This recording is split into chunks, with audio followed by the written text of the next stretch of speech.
Bismillahirrahmanirrahim. Ada satu persoalan yang sering kali diangkat lagi ke permukaan oleh beberapa orang, yaitu tradisi tahlilan yang kita kenal di masyarakat. Seringkali stigma negatif terhadap tahlilan selalu dikaitkan dengan ibadah yang bersumber dari tradisi nenek moyang, ibadah yang bersumber dari agama Hindu. Bahkan sempat ada orang yang mengaku mantan pendeta Hindu, mengaku-ngaku mantan pendeta hanya dipakai untuk mendiskreditkan tahlilan. Walaupun pada akhirnya orang ini mengakui kalau tradisi Hindu tidak sama dengan tahlilan dan sudah diselesaikan oleh aparat sebenarnya. Bahkan untuk memperkuat stigma negatif yang ingin diopinikan terhadap tahlilan, mereka menggunakan berbagai dalil. Kadang menggunakan dalil idza matabnu adama in qata amalu ila min salasin. Kadang menggunakan dalil hadis Nabi tentang larangan niyah, termasuk berkumpul setelah pemakaman jenazah identik dengan niyah. Kadang juga menggunakan ayat Al-Quran, di antaranya wa ma atakumur rasulu fakhuduhu wa ma nahakum anhu fantahu. Kadang juga al-yauma akmaltu lakum dinakum dipakai juga untuk membuat stigma tidak benar tentang tahlilan, seakan-akan tahlilan ini mengada-ngada, membuat syariat baru, bahkan menjadikan syariat yang tidak bersumber dari Rasul sebagai landasan. Bahkan kadang mengutip tafsir Ibnu Katsir ketika membahas wa allaisa illa ma syaa, juga dipakailah argumentasi larangan Imam Syafi'i terhadap maktab, macam-macam. Maka perlu saya tegaskan, semua dalil-dalil tadi itu sudah kita bahas, kita pelajari, kita analisa asbabul wurudnya, asbabun nuzulnya, bahkan dikomparasikan dari berbagai kitab-kitab tafsir, kitab-kitab hadis. Semuanya sudah dibaca oleh siapa? Oleh kita yang punya tradisi tahlilan. Bukan kita tidak tahu dalil-dalil itu dan argumentasi itu, bukan tidak tahu. Kami juga tahu, paham dan mengkaji itu. Hanya yang perlu diketahui dan dipahami dari tahlilan adalah beberapa hal. Ini biar tidak salah dan tidak gagal paham. Yang pertama, kalau bicara jenazah, ada 5 hukum Islam: wajib, sunat, makruh, mubah, haram. Itu bisa nempel salah satu dari 5 terhadap prosesi jenazah.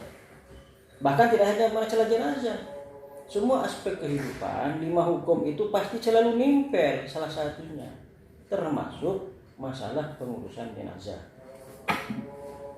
Sehingga dalam aspek pengurusan jenazah ada yang wajib enggak? Ada. Yang wajib itu 4. Apa saja yang 4? Pertama, memandikan. Yang kedua, mengkafani. 3, nyolatin. 4, menguburin atau menguburkan jenazah. Ini yang 4 wajib, walaupun wajibnya wajib kifayah. Ada yang makruh enggak? Ada. Apa tuh yang makruh?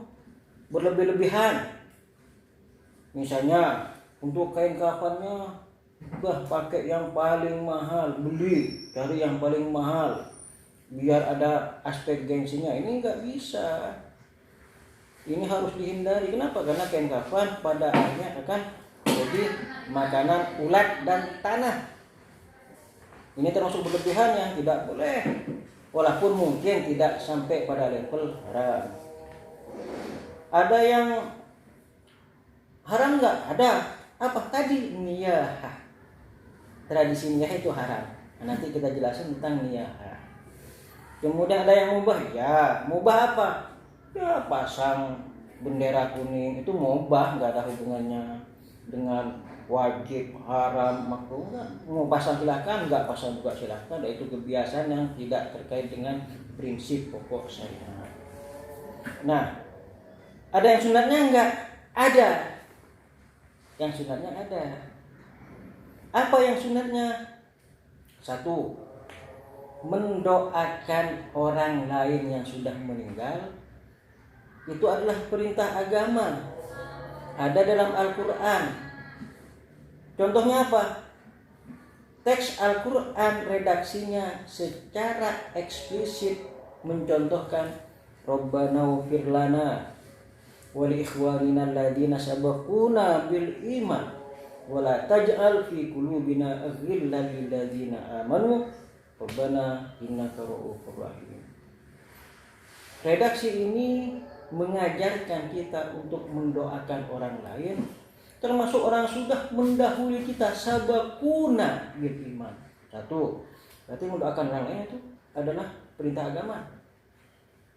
Bahkan mendoakan orang lain itu menjadi bagian dari rukun khutbah tuh. Tidak hanya anjuran, bahkan menjadi aspek yang wajib.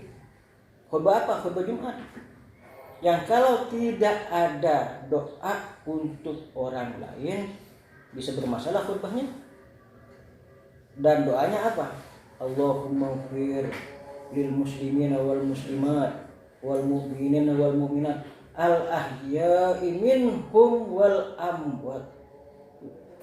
Mendoakan orang lain yang sudah meninggal juga perintah, bukan tidak ada landasannya.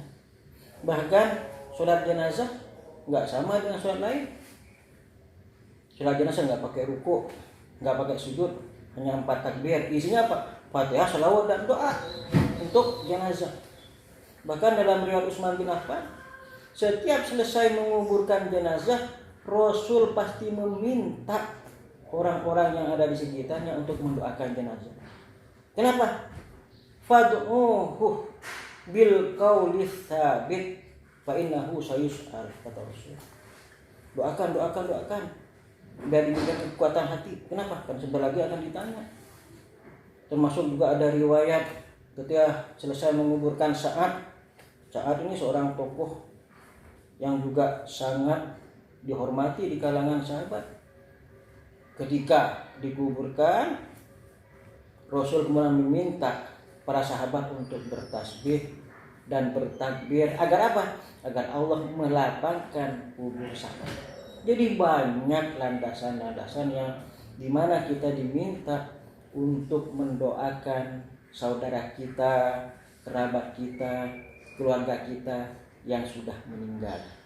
Itu 1. Yang kedua, juga yang disunatkan adalah takziah.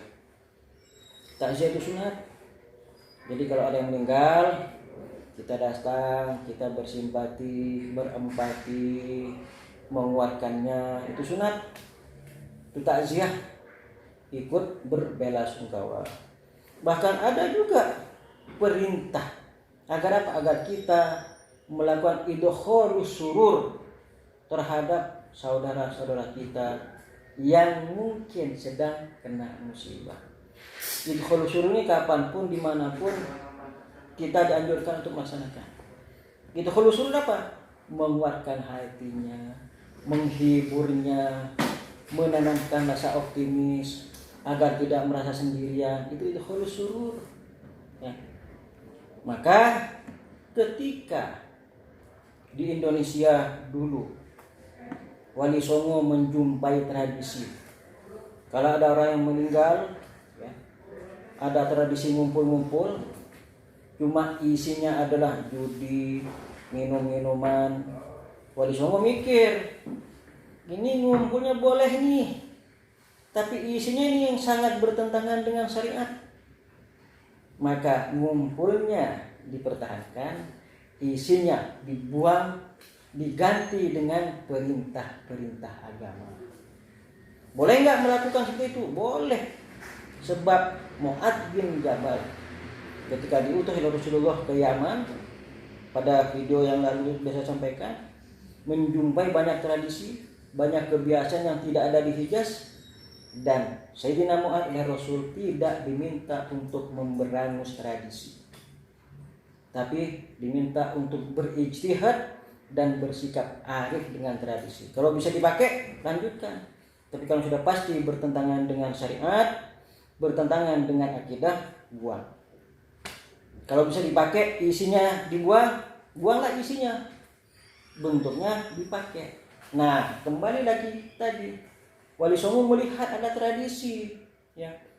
Maka tidak ada salahnya tradisi ngumpulnya dipertahankan, tapi isinya diganti dengan apa? Dengan perintah-perintah yang sifatnya sunat terhadap jenazah. Apa itu?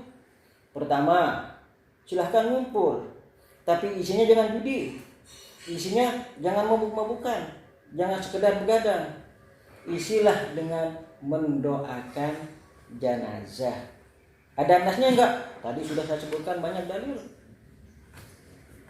Ngumpulnya boleh enggak? Boleh. Tapi isinya apa? Isinya adalah takziah. Ngumpulnya boleh enggak? Boleh. Isinya apa? Isinya adalah idkhalus surur terhadap kerabat-kerabat yang sedang tertimpa musibah. Nah, inilah kemudian menjadi satu kesatuan, dirangkai menjadi satu aktivitas, diberi judul tahlilan. Jadi jangan salah paham. Kok namanya tahlilan? Ya, tahlilan ini sudah bahasa Indonesia, bukan bahasa Arab. Tapi bahasa Indonesia yang diserap dari bahasa Arab yaitu tahlil. Kenapa kok tidak disebut dengan sholawatan, tasbihan atau tahmidan? Karena isi dalam tahlilan itu ada tasbih, tahmid, sholawat, dan tahlil. Kenapa? Kok yang diserap menjadi bahasa Indonesia adalah tahlil? Kenapa enggak tasbihnya, tahmidnya? Kenapa? Karena afdalud dzikri dalam aktivitas yang banyak tadi, yang dominan dan menjadi afdalud dzikrinya adalah kalimat tahlil. Sehingga inilah yang diserap menjadi bahasa Indonesia. Jadi kalimatnya adalah tahlilan, dijadikan judul sebuah aktivitas yang di dalamnya adalah mendoakan jenazah, takziah, dan idkhalus surur. Inilah sebenarnya makna dari tahlilan. Ada yang menyimpang di agama? Tidak. Boleh rame-rame? Boleh. Ketika Sayyidina Ja'far wafat dalam perang Mu'tah, Rasul mengajak sahabat untuk mendatangi keluarga Ja'far. Untuk apa? Untuk idkhalus surur. Ayo sahabat, kita datangi saudara kita, keluarga Ja'far yang sedang berduka. Bersama-sama. Jadi tidak ada masalah. Bukan sesuatu yang dilarang.